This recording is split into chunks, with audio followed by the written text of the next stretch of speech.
Bonjour mes amis des chats. Votre chat refuse la caisse de transport. 5 astuces anti-stress, c'est ce que je vous propose maintenant pour vous aider. Dès la première astuce d'ailleurs, je vais vous faire perdre une mauvaise habitude que nous avons en très grand nombre au début. Est-ce que vous êtes tombé dans ce piège? Moi je vous le confie, oui, je suis tombé dedans. À cause de ce piège d'ailleurs, c'était normal à l'époque de voir mes 3 chats, Garfield, Wifi et Sacha, fuir dans toute la maison dès que je sortais la caisse de transport. Ils voyaient ça, ils l'avaient en horreur, ils avaient compris tout de suite. Moi j'y ai repensé quand j'ai dû emmener d'ailleurs hier mon vieux chat Wifi, âgé de 18 ans, qui devait aller chez ma vétérinaire. Et heureusement que j'ai une longue expérience avec ce vieux chat.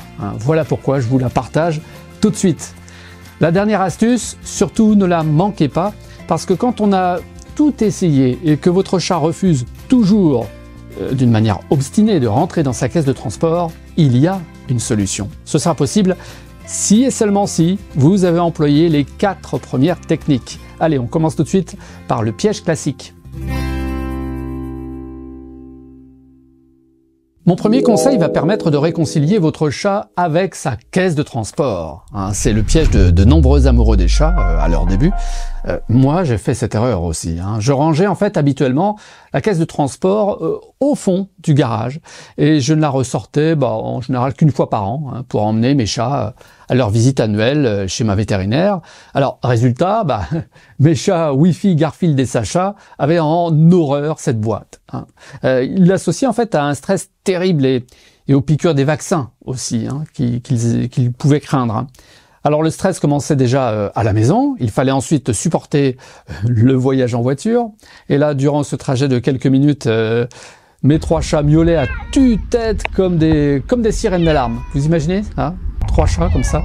L'attente en clinique vétérinaire n'est pas le moment le plus rassurant aussi, pour votre chat non plus, je pense. Il sent tellement d'odeurs étrangères là, d'autres chats, d'autres chiens, d'autres animaux, c'est l'enfer pour lui. Qu'est-ce que c'est ce cauchemar? Est-ce qu'il va prendre faim?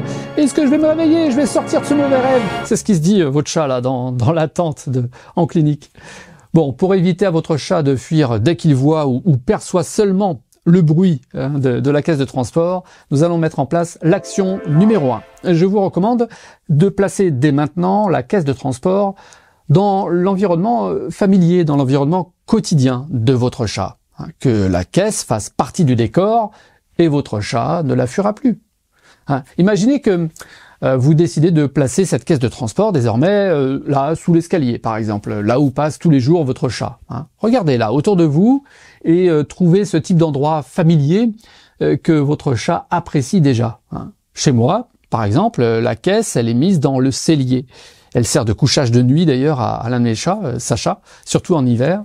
Et mes 3 chats donc connaissent très bien cette caisse depuis des années.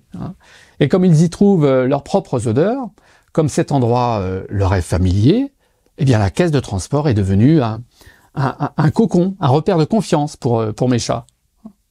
Donc en suivant cette première action, il s'agit de désensibiliser votre chat si jamais il avait peur de cette caisse de transport. Et qu'elle devienne même l'endroit sympa si je les emmène ensuite en territoire hostile. Entendez par là qu'à la clinique vétérinaire ou en voiture, mes chats sont ravis d'être dans cette caisse familière, cette caisse de transport.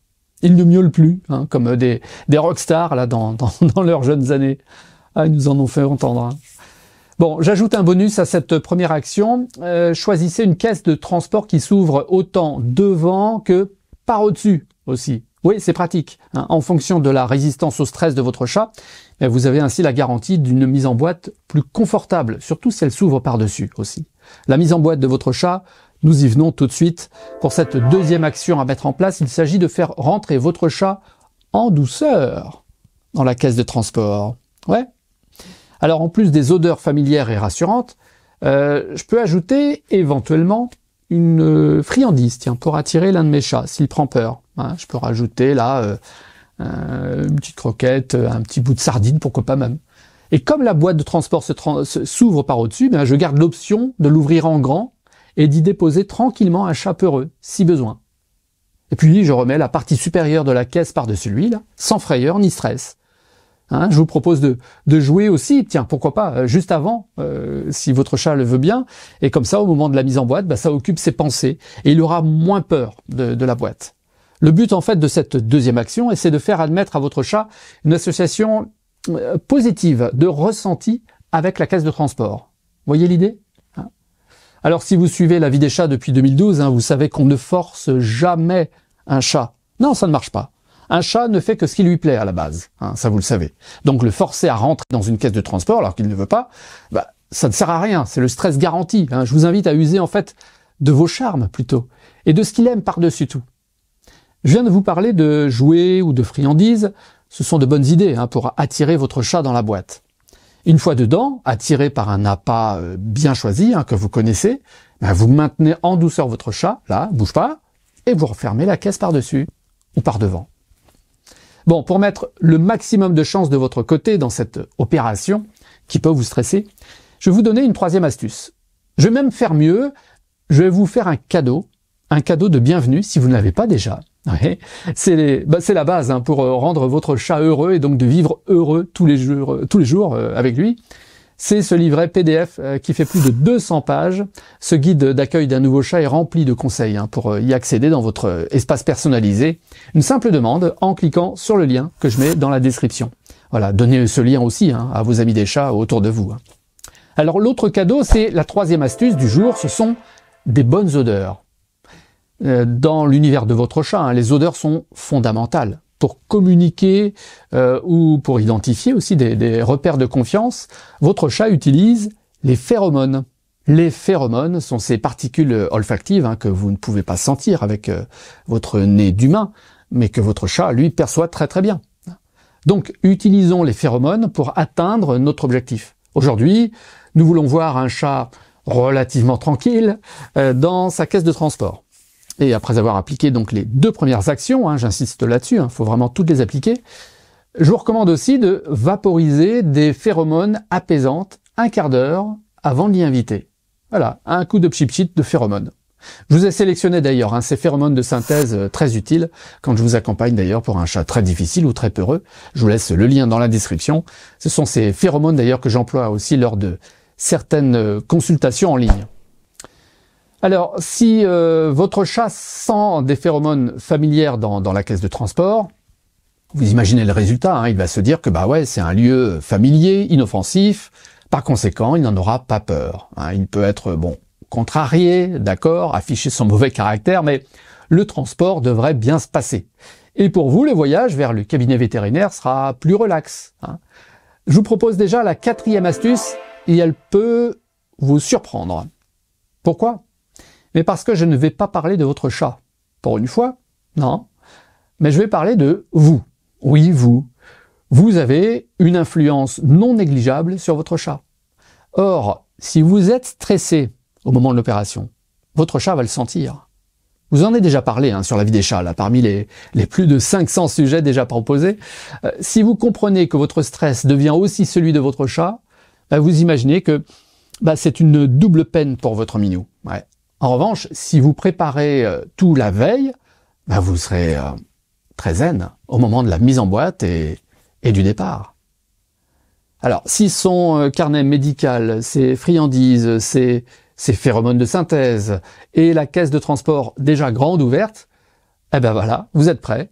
Le lendemain matin, le jour J, en fait, dès votre réveil, vous êtes calme parce que vous vous occupez seulement de vous. Oui, vous avez tout préparé pour le chat. Vous avez donc les mêmes gestes doux, la même voix fleurie. « Oh mon chat, devine quoi ?» Et les mêmes déplacements tout en douceur auprès de votre chat. Vous voyez le principe? C'est chouette, non? Mettez en place cette quatrième action, cette habitude de tout préparer la veille, et votre chat sera moins stressé le jour J, parce que vous le serez moins aussi. Enfin, je termine par la cinquième astuce. La dernière technique, si votre chat refuse obstinément encore la caisse de transport, attention, parce que ça ne fonctionne que si vous avez mis en place les 4 premières actions. D'accord? On est d'accord. Et si vous vous contentez de celle-ci seulement, cette cinquième là, le stress est garanti et l'échec est une grosse éventualité. Donc, mon vieux chat Wi-Fi, malgré toutes mes précautions de bienveillance, peut encore essayer de s'agripper avec les pattes arrière sur les rebords de la caisse de transport. Ah oui, à 18 ans, il a encore du tonus. Là, j'attire votre attention sur un point technique, sur la force de votre chat. Il est surtout très puissant des pattes arrière. Si vous les empoignez comme des pattes de lapin, à l'avant et à l'arrière, ça va rentrer tout seul en position verticale. Qu'est-ce que ça veut dire? En fait, vous avez mis votre caisse de transport à la verticale, porte ouverte, et une fois les pattes du chat immobilisées dans vos mains, vous l'élitreuillez au-dessus de la caisse de transport et vous le descendez en douceur à l'intérieur. Et voilà.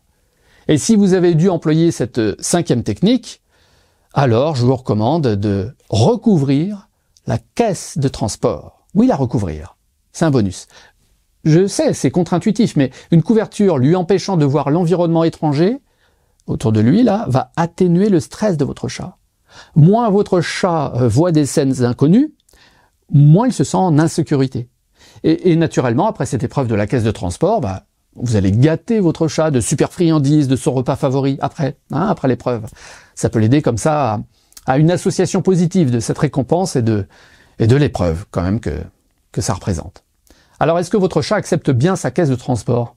Quelle difficulté, vous avez déjà eu avec votre chat et sa caisse de transport? Tiens, dites-le moi en commentaire et abonnez-vous aussi à la chaîne YouTube de la vie des chats. Retrouvez-moi également avec votre chat en podcast, oui, sur votre plateforme préférée. Je vous laisse les liens dans la description. Et si vous voulez aller encore plus loin, je peux vous recommander et même vous proposer de revoir le sujet qui s'appelle « Est-ce que votre chat ressent vos sentiments ?» Le lien direct en description. Ah oui, quand je vous parlais tout à l'heure du stress que peut ressentir votre chat chez vous, vous allez en apprendre, j'en suis persuadé. Merci pour tout ce que vous faites pour votre chat.